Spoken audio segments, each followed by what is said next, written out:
Uncle Mark. Here I am. There you are. Yes. You caught me in the middle of my reading. Well, what are you reading? Well, there is only one book. There is only one book that matters. The good book. And I love to read it, but I also love it in audio format, of course, because it really is a ripping yarn.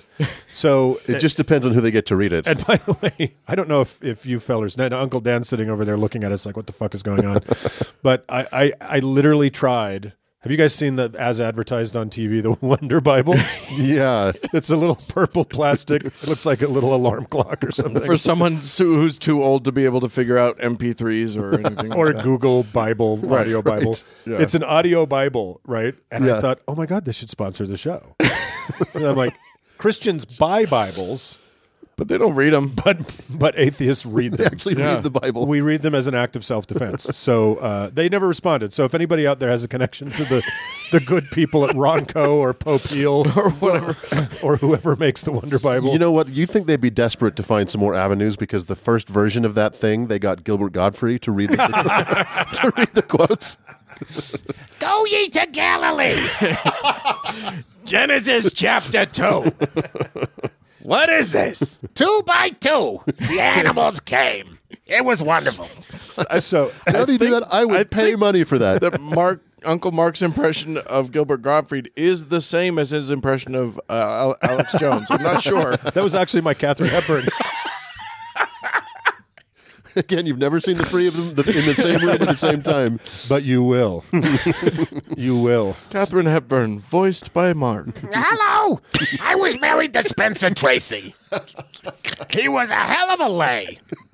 So somehow, if this hasn't convinced the Wonder Bible people to join us in this endeavor, to sponsor this show, I don't know what will. So if anybody has a connection, I don't know why the fuck you would, but see if you can pull that string for us. So anyway, all this Bible talk has me. Oh, this Bible talk. Okay. I'm sweating. Here's what you have to understand. I have to go into this segment and I have to do a Bible thing and I have to read some verses. And how am I not going to do them as Gilbert Gottfried now? I have to. Oh, fuck. Okay. So all this Bible talk has me yearning for some Bible knowledge, Dan. Can you lay some on us? Oh, we got it coming, baby. Oh, my God. Fuck it, the aristocrats. The Aristocrats is not worse than the Bible. This is the point. It's better. We've been it's at least more wholesome, right? Because the Aristocrats, you gotta deal with the beginning and the end, and in the middle you can do whatever you want. Right? Yeah. I guess a little bit like the Bible. Well, at least the Aristocrats ends at some point. Right. Speaking of a weird middle, the story that I'm going to tell us today comes from Genesis chapter 38, which is oddly smack in the middle of the story of Joseph and his coat of many colors. Okay. Like I was like reading Joseph and then this chapter comes along right in the middle of it. Like it's like a cliffhanger. They send Joseph off to Egypt and then we do this like other thing. And then you get back to the whole Joseph story. So there's like a smash cut to another story. Yeah. Yeah. Yeah. The B plot is really strange in this one. Okay.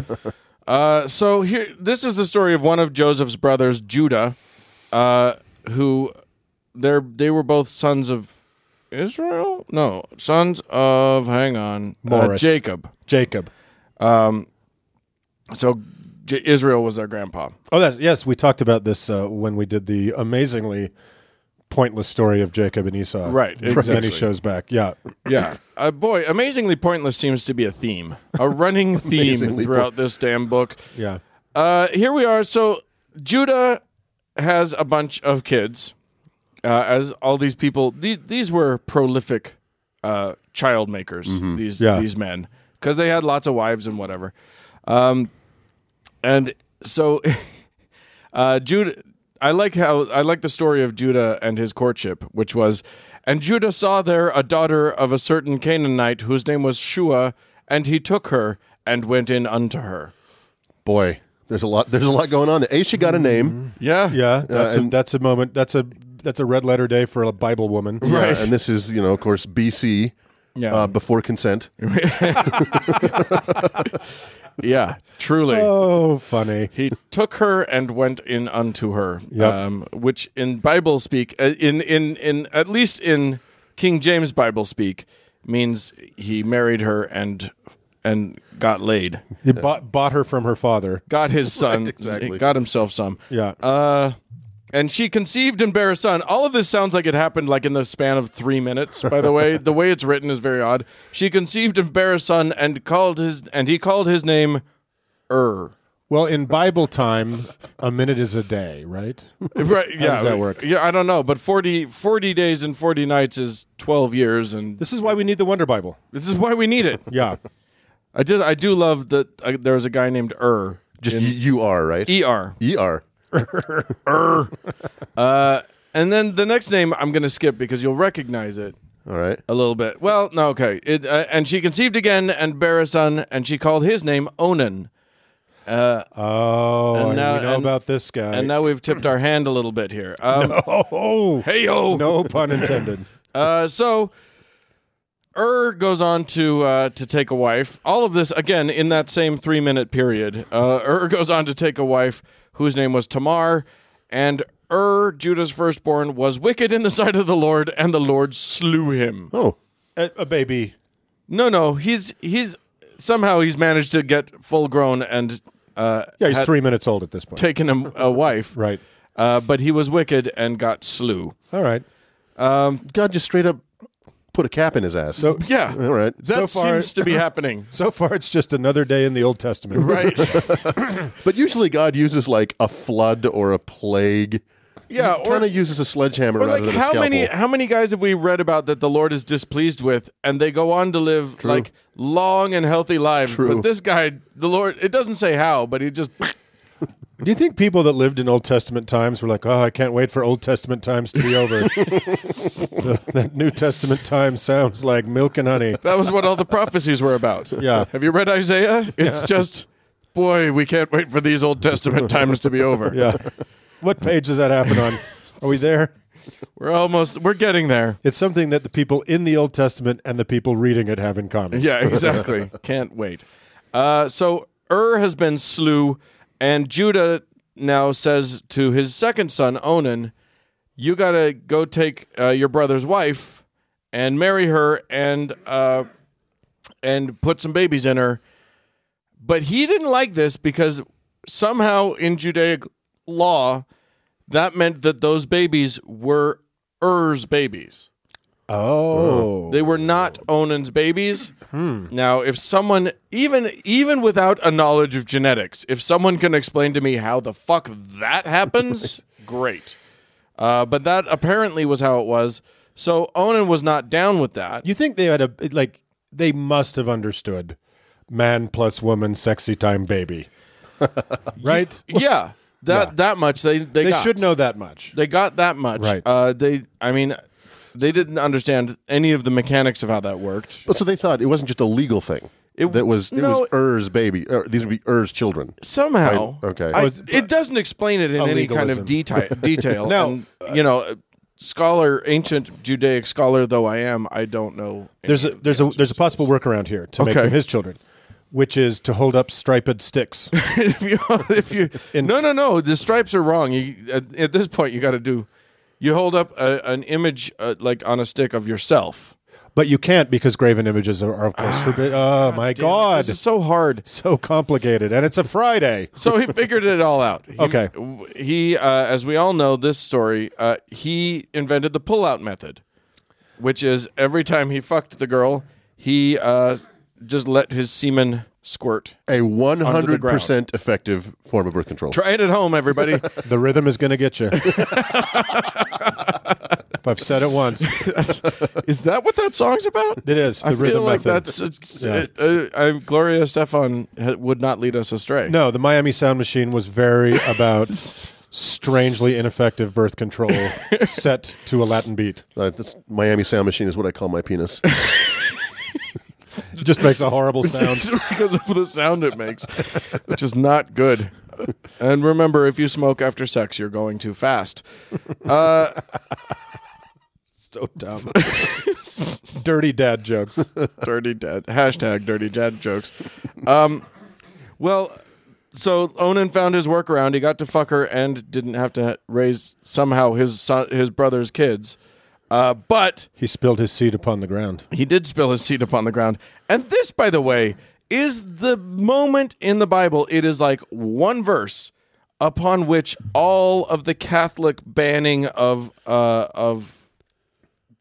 contraception is based. It only takes one, Dan.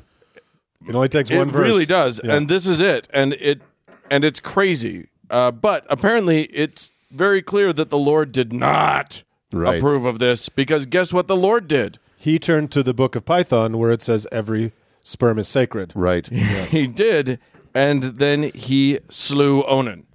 Well, So Onan, both dead. Dead. Onan dead. No babies. For the crime of spilling his seed on the ground.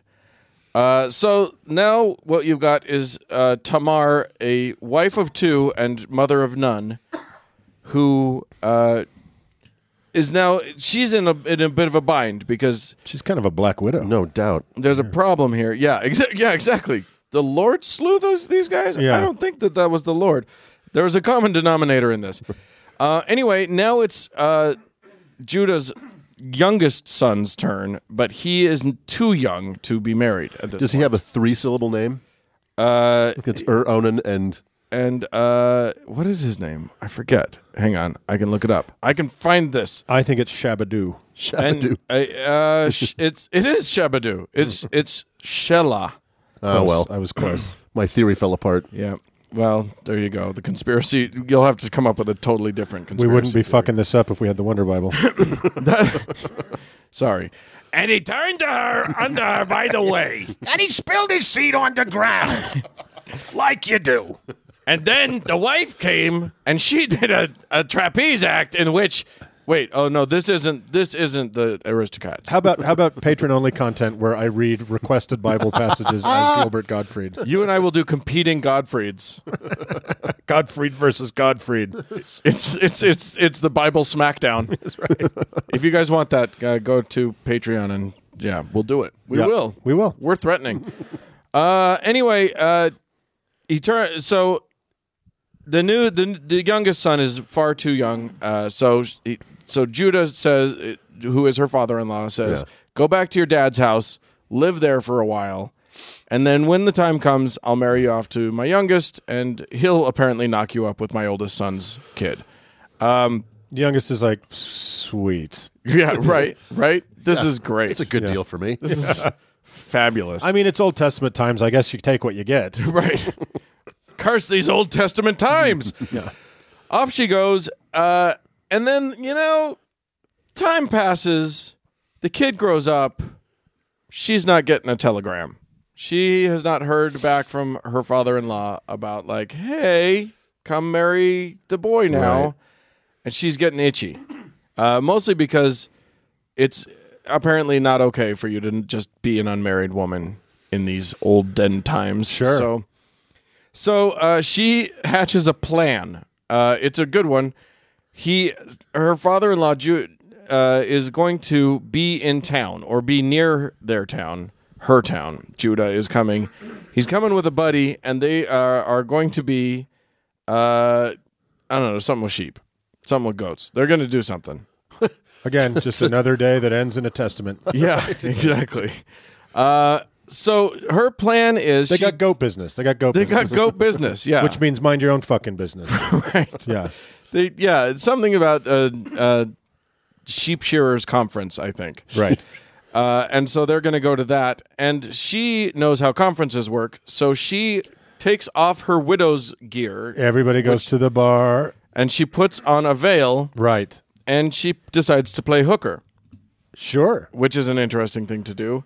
And Judah sees her, doesn't see her face because she's veiled. Oh, God. And is like, so, sweet tits, how much? And she says, what do you got? And he says, a goat? I could give you a goat. And she's like, sweet. He's like, but I don't have them with me. I don't carry my goats with me. I'll send it along. And I left it on the dresser. So she says, well, what are you going to give me to hold until I get my goat? And he says, okay, The here. Miami Sound Machine. Right. He says, I'll give you my signet and my bracelets and my staff, my little walking stick. All right. She says, cool. They do it. Okay. She gets preggers. By her father-in-law. By her father-in-law, but he doesn't know. He thinks he just knocked up some, your standard harlot. Because in Old Testament sex, do you not remove the veil from the No. person? Really? You don't want to know. Trust me. Okay. Me. It's the old sheet with the hole in it. If you've ever seen a Canaanite harlot, you don't want to remove the sheet. Don't. Look, I'm Words to live by. I'm not sure that Judah was worth a second look either, man. No. Yeah. Right. But he had some really nice goats, so And- it was, good goats. It was worth it. Yeah, His, good guys. his sons, though, that would just die on a dime. You don't know what's going to happen there. So anyway, word gets back to Judah later that his daughter-in-law has gotten pregnant. And that means that she's a hua. Oh, Jesus. And he goes, bring her to me and let's burn her. Oh. This is his solution. Right. Like, apparently she has done something so horrible to him Yes. by getting pregnant that it's worth burning her for. Jesus. And his retaining the services of a prostitute, what he thought was a prostitute, isn't worth a second mention. No. That's totally normal and Right. fine. That's fine, of course. Of course it's fine. Right.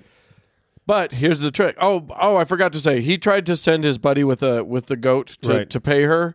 Couldn't find her. Uh-oh. Oh, then everybody was like, no whore of that description never hanging out around here. Right. Don't know what you're talking about. So they're like, well, she can keep the bracelets and the ring and we'll call it good. Yeah. And I get the goat. Oh, And I get the I goat. see what's coming. Yeah, you do. Yeah, you do. She sends ahead and says, by the way, I'm pregnant by the guy who owned these. Know who that might be? Dun, dun, dun. Really? Yeah. And so he's... And She was then- playing hardball. Yeah, she nailed him. She got him good. At which point he said that he basically said she is more righteous than I because I gave her not to my son, and then As promised. as promised. So he called himself to account. Good job. Took responsibility. Okay, this is a complete fucking left turn from any Bible story we've done in the show. Yeah.